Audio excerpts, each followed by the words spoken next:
हुआ है जिसे आपका दिल मानता है, जैसे झूठ नहीं बोलना, चोरी नहीं करना, भगवान का निरादर नहीं करना, दूसरों को नुकसान नहीं देना, यही सब धर्म है। और हर आत्मा को अपने जीवन काल में हर समय धर्म का पालन करना होगा और उसकी रक्षा करनी होगी। दूसरा द्वार अर्थ का है और घोड़ा इसका प्रतीक है। हर आत्मा अपने हर जीवन काल में अपने पृथ्वी पे होने का अर्थ या मूल कारण समझेगी। इस जिंदगी में भोगने वाली चीजें और रिश्तों का आनंद लेगी। अच्छा बेटा या अच्छी बेटी, अच्छा भाई या अच्छी बहन, अच्छा पति या अच्छी पत्नी बनके हर दुनियावी रिश्ते पर खरी उतरेगी और इस परीक्षा को पास करेगी। तीसरा द्वार काम का है। भगवत गीता समझाती है कि हर मनुष्य के अंदर काम, क्रोध, लोभ, मोह, अहंकार और ईर्ष्या जैसी 6 भावनाएं हमें अपने और दूसरों के प्रति नुकसान पहुंचा सकती हैं। इन भावनाओं को हर मनुष्य को हमेशा अपने नियंत्रण में रखना होगा, क्योंकि इनके बहाव में किया हुआ कोई भी काम हमारे जीवन भर की परेशानी का कारण बन सकता है। और एक आत्मा संतोष और सादगी से इन भावनाओं पे हमेशा के लिए विजय पा सकती है। चौथा स्तंभ मोक्ष का है और हाथी इसका प्रतीक है। इस परीक्षा रूपी जीवन में हर मनुष्य हर समय कुछ इच्छाएं रखता है। कुछ इच्छाएं एक ही जन्म काल में पूरी हो जाती हैं, पर कुछ अधूरी रह जाती हैं और उनके पूरा होने के लिए आत्मा को वापस पृथ्वी पे आना पड़ता है। भगवत गीता समझाती है कि हमारी इच्छाएं ही मूल कारण हैं हमारे पृथ्वी पे वापस आने का, और अगर हम कोई भी इच्छा ना रखें तो हम इस जीवन और मृत्यु से मुक्त हो सकते हैं। ये द्वार माफी का भी है। जिन्होंने आपके साथ बुरा किया उनको माफ करके और जिनसे आपने बुरा किया उनसे माफी मांग के मुक्ति पाई जा सकती है। जब तक आत्मा इन चारों दरवाजों धर्म, अर्थ, काम और मोक्ष को समझ नहीं लेती, तब तक आत्मा को बार बार इस मनुष्य रूप में आना ही पड़ेगा। परीक्षा का समय खत्म होते ही आत्मा शरीर और अन्य सब वस्तुओं का त्याग कर देती है।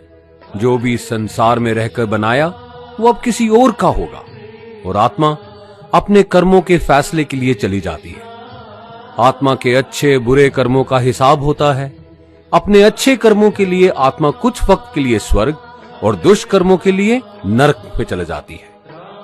नरक में आत्मा को अपने पापों के अनुकूल सजाएं मिलती हैं, पर सजा खत्म होने के बाद आत्मा को फिर से एक नया शरीर और नया दिमाग मिलता है इस परीक्षा में फिर से बैठने के लिए। और हर परीक्षा में वही सब फिर दोहराया जाएगा, जिंदगी के 4 स्तंभ धर्म, अर्थ, काम और मोक्ष को समझने के लिए।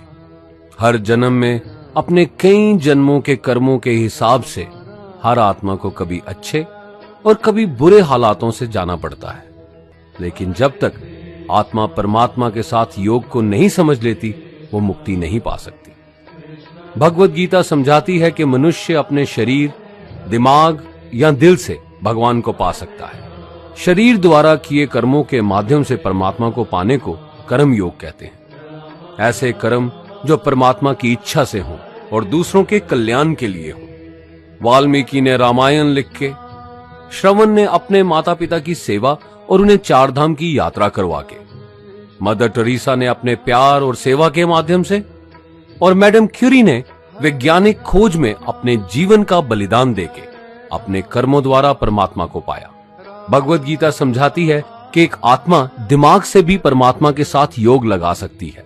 इसे राजा योग कहते हैं, क्योंकि दिमाग या मस्तिष्क सब इंद्रियों का राजा है। एक मनुष्य अपनी आस्था, सांस प्रणाली, आसन, अभ्यास, साधना और तपस्या से परमात्मा को इस योग के रास्ते पा लेता है। इस योग को समझने के लिए हमें अपने अंदर की एनर्जीज यानी चक्रा और कुंडलिनी को समझना पड़ेगा। आत्मा मस्तिष्क से मेडिटेशन या ध्यान लगा के परमात्मा के साथ योग लगा सकती है। शंकराचार्य, स्वामी परमहंस, स्वामी विवेकानंद और उनके जैसे कई योगी इस योग के रास्ते परमात्मा के साथ संधि लगा पाए।